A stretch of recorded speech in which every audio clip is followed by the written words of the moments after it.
කොහොමද ඔන්න අදත් අලුත් වීඩියෝ අරගෙන ඉතින් කට්ටිය අද වෙනම විදිහේ දෙයක් තමයි කියන්න ආවේ. ඉතින් ඔය කලින් දැකපු වීඩියෝ එකේ ඉන්න අයියට පොඩි අසනීපයක් තියෙනවා. එයා චුට්ටක් විතර අසනීප තියෙන කෙනෙක්. ඒ කියන්නේ එයාට කතා කරන්න පොඩ්ඩක් අමාරුයි. ඒ වගේම අතපය පොඩ්ඩක් හසුරවන්න අමාරුයි. ඉතින් අසනීප නම් කාටද නැත්තේ නේ අපිටත් තියෙන එක විදිහ අසනීප. ඉතින් ඒකට අවුලක් නැහැ. මේක දුක හිතෙන කතාවක් නෙවෙයි. මොකද සතුටු හිතෙන කතාවක්. මොකද මෙයා මට කෝල් එකක් කරන් පොඩි විස්තරයක් කිව්වා. එයාට චූටි උදව්වක් ඕනේ කියලා. ඉතින් මම කෝල් රෙකෝඩින් එක දාන්න. එතකොට ඔයාලට තේරෙයි මොකක්ද ඇයි ඉල්ලුණු උදව්ව කියලා පුළුවන් විදිහට කරන්න බලමු. මගේ channel එක ඔයාගේ channel එක. දැන් ඔයාලට මොකද්ද වෙන්න ඕන? මට ඒක දෙක ප්‍රොමෝට් කරන්න. හරි. මෙහෙම මං ඔයාගේ වොයිස් ඒ කියන්නේ මේ කෝල් රෙකෝඩ් එක දාන්නම් කමක් නැහැ නේ ඔයාලට. කවන්නේ අයියා කියන්න එපා මං ඔයාලට වඩා පොඩි මේ මෙහෙමයි. මං හරියටම දන්නේ නැහැ මේකෙන් ලොකු දෙයක් කරන්න පුළුවන් වේද කියලා මට. මං පුළුවන් උදව්ව ඔයාලට කරන්න.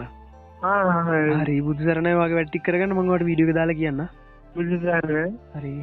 ඉතින් ඔයාලට සමහර විට එයා කතා කරපු දේ තේරෙන්නේ නැතුව ඇති. මෙහෙම එයා කියන්නේ එයා මේ වෙද්දිත් YouTube channel එකක් කරගෙන යනවා. සාර්ථක විදිහටම වැඩේ කරගෙන යනවා.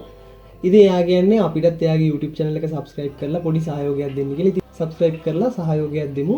රුපියලක්වත් යන්නේ නැහැ data පොඩ්ඩක් යයි. ඉතින් data ඔයිට වඩා වියදම් කරලා අන්තිමේදී අපරාධ කියලා හිතන වැඩ ඕනේ තරම් තියෙනවා. ඉතින් ඒකින්ද මේකේ වගේ දෙයක් නෙවෙයි.